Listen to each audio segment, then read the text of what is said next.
Alright, we're going to look at the next problem set, which is one-step inequalities. It says solve for x. Your answer must be simplified.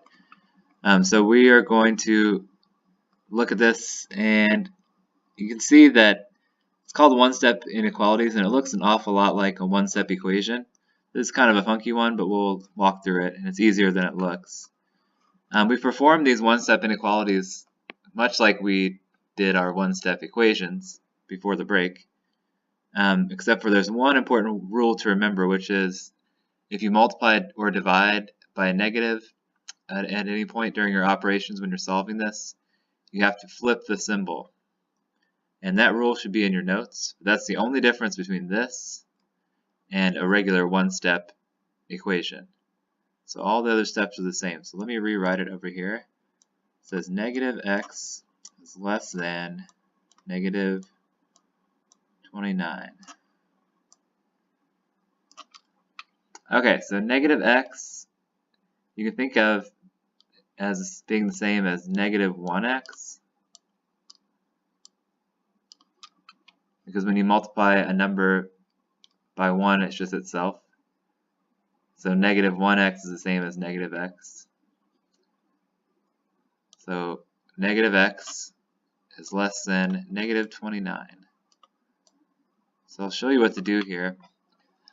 Just like when we were solving equations, you're going to look for where the x is first. It's right here. And we're going to see what one step is happening to the x. And what's happening to the x is that it's being multiplied by negative 1. So you think to yourself, what's the opposite of multiplying by negative 1? And that is dividing by negative 1. That's the inverse operation. So the opposite of dividing by, or of multiplying by negative 1 is dividing by negative 1. So I'm going to do that to both sides. When I do it to the left side, those cancel out. And I get x by itself over here. And then when I do it on the right side, negative 29 divided by negative 1 is positive 29. So all those steps were just like what we would do if we were solving an equation. The only difference is here on this last step. Since I divided by a negative 1 right here, on this step, since I divided by a negative 1, or any negative number, since I divided by a negative, I have to flip the symbol.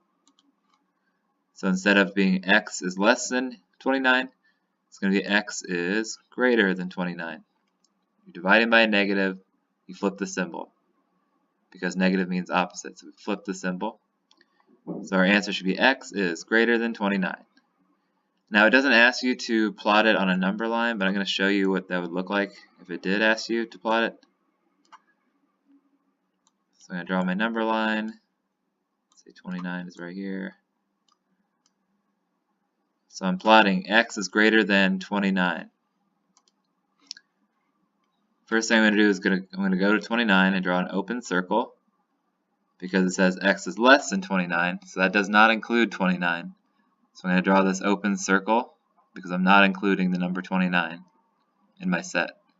X is greater than 29, so I'm going to shade to the right of 29, because whatever the answer is, we know that it does not include 29 and that it's greater than 29. So we're going to shade to the right because that's where the numbers that are greater than 29 are.